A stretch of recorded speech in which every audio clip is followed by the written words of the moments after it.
大家好，欢迎来到丽丽厨房，我是丽丽。秋冬季节正是吃红薯的时候，这个时候的红薯新鲜又便宜，而且红薯的营养价值很高，趁这个时节一定要多吃一些红薯。今天就分享个红薯的神仙吃法，加4个鸡蛋，不用蒸，不用炒，外酥里嫩又拉丝，营养又好吃。一起来看看我是怎么做的吧。首先准备一个红薯和4个鸡蛋，我们先把鸡蛋放一旁备用。接着来处理红薯，用刀把红薯的两头切下来不要了，再用削皮刀把红薯皮削掉，因为红薯皮口感不好，非常影响口感。我们在购买红薯的时候，一定要买这种黄心的，这样的红薯口感会更加的香甜软糯。去皮后再把红薯切成薄片，切得越薄越好。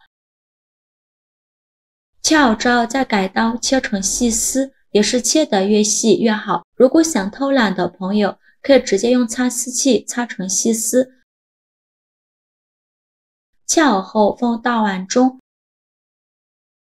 锅中水提前烧开，把红薯丝放入锅中，给它焯水30秒，这样做出来口感会更好。用铲子搅拌均匀，烧开后就可以了。然后用漏勺控水捞出，放大碗中，先放一旁备用。接着准备一个红椒，把红椒蒂切下来不要了，再把红椒对半切开，把红椒籽去掉，这样吃的时候就不会觉得辣了。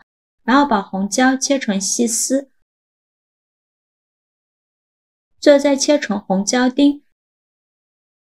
切好后放大碗中，再准备一个青椒，把青椒蒂切下来不要了，再把青椒对半切开，把青椒籽去掉，然后把青椒切成细丝，最后再切成青椒丁。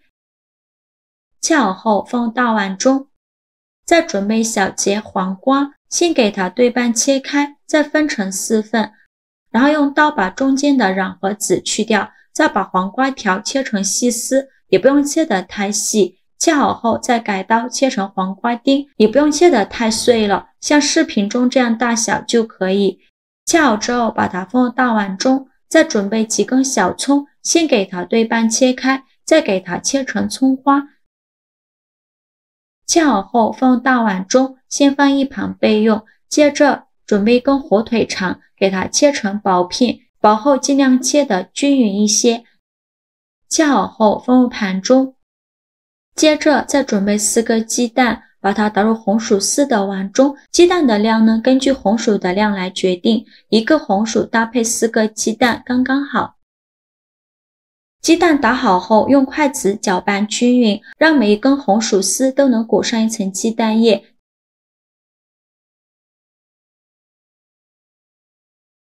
搅匀后，再倒红椒丁的碗中。现在来调一下味，加勺食盐，加适量的胡椒粉，其他的任何调味料都不用放。继续用筷子搅拌均匀，让所有食材充分混合在一起。我每天都在用心的教做菜，这个视频麻烦您帮忙点个免费的小红心，下次不会做还能找到我。非常感谢大家的支持。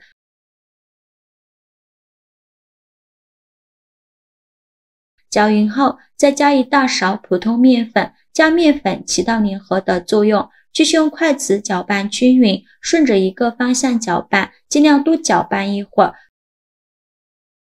最后搅拌成这样粘稠的菜糊就可以了，给它放一旁备用。电饼铛提前预热，倒少许食用油，用刷子刷均匀，底部和锅盖都给它刷上食用油，防止粘连。油热后，再倒入刚调好的菜糊，全部放进来以后，用铲子整理平整，给它摊成一个鸡蛋饼的形状。最后整理成这样的状态就可以。再盖上盖子，用上下火焖2分钟，把饼焖至定型。2分钟后，我们打开盖子看一下现在的饼已经定型了，表皮微微发黄，像这样就可以。再利用一个大一点的盘子帮助它翻一面。现在呢，可以关一下火，放2勺番茄酱，用刷子刷均匀。这里加入番茄酱呢，有酸酸甜甜的口感，会更好吃。刷匀后，再打入1颗鸡蛋，继续用刷子刷均匀，整个表面呢都给它刷上一层鸡蛋液，这样做出来的成品呢会更香更好吃。鸡蛋液刷好后，再摆上一层火腿肠片，像我这样转着圈的摆放，每隔1厘米放一个火腿肠片，均匀的放到面饼上。全部放好后，再盖上盖子，用上下火焖2分钟，把鸡蛋液焖至定型。2分钟后，我们打开盖子看一下现在的鸡蛋液已经定型了，已经能闻到浓浓的香味了。为了吃着更香，我们在表面再撒上一层芝士碎，这样吃着有浓浓的芝士奶香味，孩子更爱吃。芝士碎呢，我们可以多放一些，这样拉丝效果会更好。芝士碎撒好后，再沿着锅边淋少许清水，这样可以防止等一下把底部捞糊了。然后盖上盖子焖5分钟，然后盖上盖子开下火焖5分钟，把芝士碎焖至融化。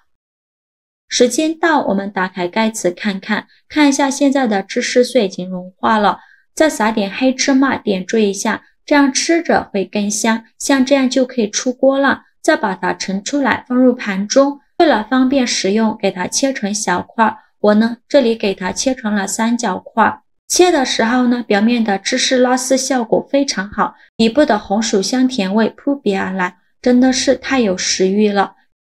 切好之后就可以美美的享用了。像这样非常好吃的红薯鸡蛋饼就做好了，色香味俱全，看着是不是很有食欲？这样做的红薯鸡蛋饼有红薯香甜绵软的口感，还有浓浓的蛋香味，加了番茄酱，还有酸酸甜甜的口感，加了芝士碎，还有浓浓的芝士奶香味，加了青红椒，还有微微辣的口感，这几种食材搭配一起真的是太好吃了。它的口感呢跟披萨很像，这样做的红薯鸡蛋饼连挑食的孩子都非常喜欢吃，做法也是非常的简单，喜欢的朋友就赶快收藏起来试试吧。好啦，今日视频就分享到这里了，这个视频麻烦您帮忙点个免费的小红心，下次不会做还能找到我，非常感谢大家的支持，我们下个视频见，拜拜。